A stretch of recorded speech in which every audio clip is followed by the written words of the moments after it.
Hi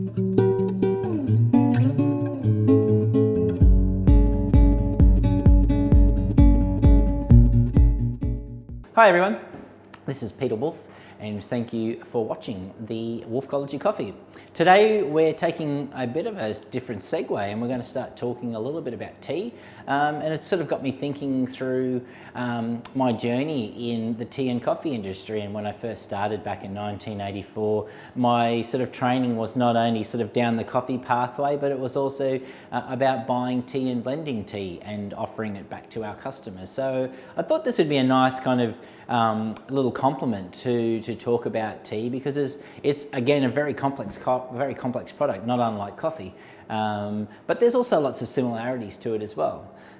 So today we'll talk a little bit about, I guess, just more specifically about the bush and the tree. There are two different types.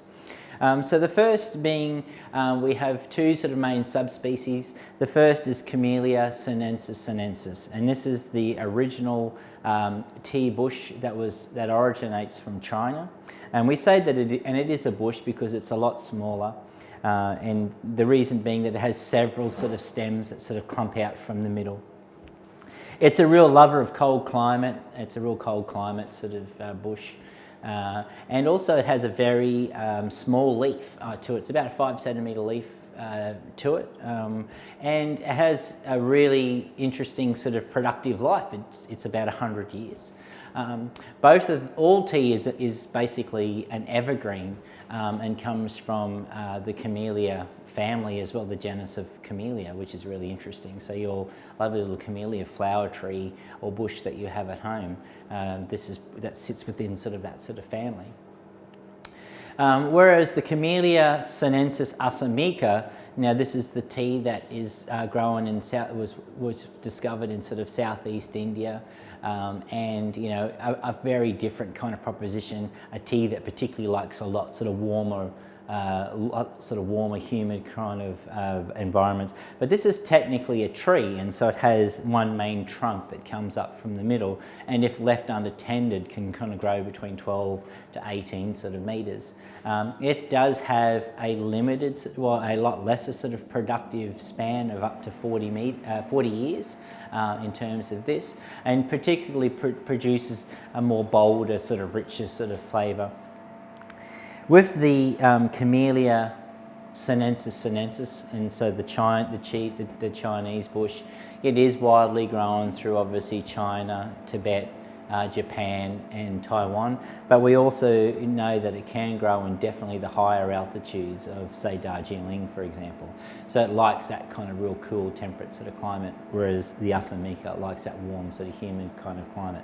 So to me, I think there's always some sort of similarities between sort of a Robusta and Arabica kind of running through that.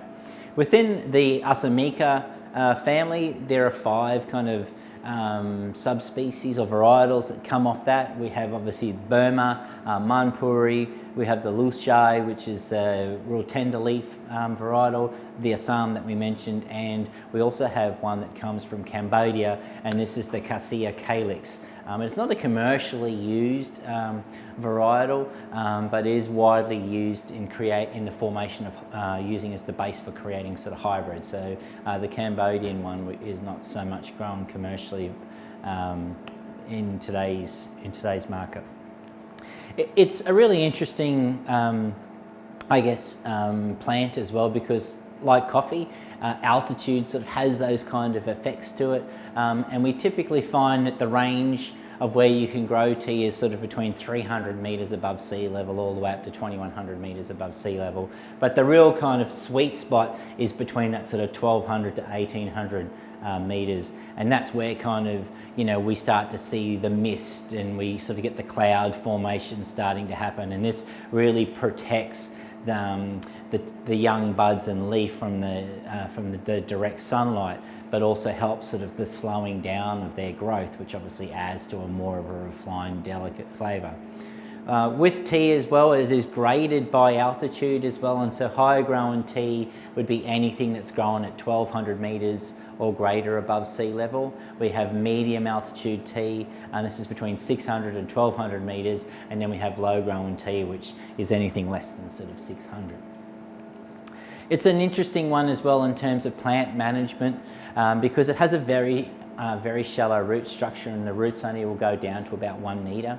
And so this is again why we have this kind of real sloped sort of effect that happens with it, and making sure that that the water drainage is at a way that if we have too much drainage and the water drains away too much, then what happens is the tree will start to wilt, and therefore it won't bud and create any more bud, and then vice versa. If the water stays around the roots too much, then we end up with obviously getting rot. So it's a little bit different, unlike coffee. When we want to produce or we want to plant out or create a plantation of tea, we don't grow it from seed. We typically use a root stock because what we're doing is we're trying to identify those particular bushes or trees that are our best producers, producing us the best yield, the best flavour. So these kind of mother trees we graft or we take a cutting from, and this is what we basically use to create the seedling. From that, when we plant it, we normally leave the tree or bush unattended for about 2 years, and then it gets heavily pruned down to about 1 metre. And we want to keep it down to 1 metre for obvious reasons for the plucking. And what we're also trying to encourage is that the new growth pushes laterally or sideways. And so what we want to do is create what was, I suppose, affectionately called the plucking table. So a really sort of flat top to the tree or bush, and then obviously as the new growth sort of pops up, it becomes easy to identify for the pluckers. So that's, look, a real little quick one about compressing the tea bush and tree into it. So in later editions, we're going to talk about more about the processing methods. But thank you for watching. Any questions, please continue to hit the like button and subscribe. Thanks for watching. Thank you for watching this week's Wolff College of Coffee vlog. If you'd like to watch another video, you can click one of them here. Otherwise, don't forget to subscribe so you can always see the next video when it comes out next week. If you'd like to leave a comment or like below, we'd love to hear from you. Otherwise, grab a cup of coffee and come back soon. I can wait.